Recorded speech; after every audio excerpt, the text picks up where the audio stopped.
എത്ര വലിയ കാര്യമായാലും എത്ര ബുദ്ധിമുട്ടുള്ള കാര്യമായാലും നമുക്ക് ഭയങ്കരമായിട്ട് വളർന്നേ പറ്റൂ, ജയിച്ചേ പറ്റൂ. അങ്ങനത്തെ ഒക്കെ ഒരു അവസ്ഥയായാൽ നമുക്ക് പിന്നെ വേറെ ഒന്നും ചെയ്യാൻ പറ്റാത്തൊരവസ്ഥ. ഇനി ഒരു അടി മുന്നോട്ട് വയ്ക്കണമെങ്കിൽ, അത്ഭുതങ്ങൾ നടക്കണം എന്നൊരവസ്ഥയാണെങ്കിൽ ഉണ്ടല്ലോ, അപ്പോൾ വിഷ്ണുവായ സ്വാമിയും ചാത്തന്മാർ തന്നെയാണ് ഏറ്റവും നല്ലത്.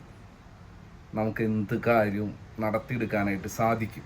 കാരണം ആ സമയത്ത് നിങ്ങളുടെ മൈൻഡ് സെറ്റ് ഭയത്തിൻ്റെ ആവില്ല. സ്വാമിയെക്കുറിച്ചോ സ്വാമിയുടെ പൂജകളെക്കുറിച്ചോ സ്വാമിയെ പ്രാർത്ഥിച്ചാൽ എന്ത് വരും എന്നതിനെക്കുറിച്ചൊന്നും ഒരു ചിന്ത ഉണ്ടാവില്ല. ആ കൂടി ഒരൊറ്റ ചിന്ത ഉണ്ടാവുള്ളൂ, എനിക്ക് വിജയിച്ചേ പറ്റൂ, എനിക്ക് നേടിയേ പറ്റൂന്ന്.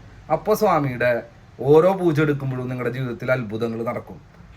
എൻ്റെ അനുഭവമാണ്. അങ്ങനെ നമ്മൾ സ്വാമിയെ പ്രാർത്ഥിച്ചിട്ടുണ്ടെങ്കിൽ, പൂജിച്ചിട്ടുണ്ടെങ്കിൽ, അതിൻ്റെ ആ ഒരു കാര്യങ്ങൾ ചെയ്തിട്ടുണ്ടെങ്കിലോ, പിന്നെ നമ്മളുടെ ഒരു വളർച്ച നമുക്ക് ചിന്തിക്കാൻ പോലും പറ്റാത്ത രീതിയിൽ നമുക്ക് എത്തും.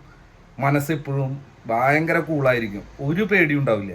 കാരണം നമ്മുടെ കൂടെയുള്ളത് വിഷ്ണുവായ സ്വാമിയും ചാത്തന്മാരാന്നുള്ളത് നിങ്ങൾ തിരിച്ചറിയും. അങ്ങനെ എല്ലാവരും വിജയിക്കട്ടെ.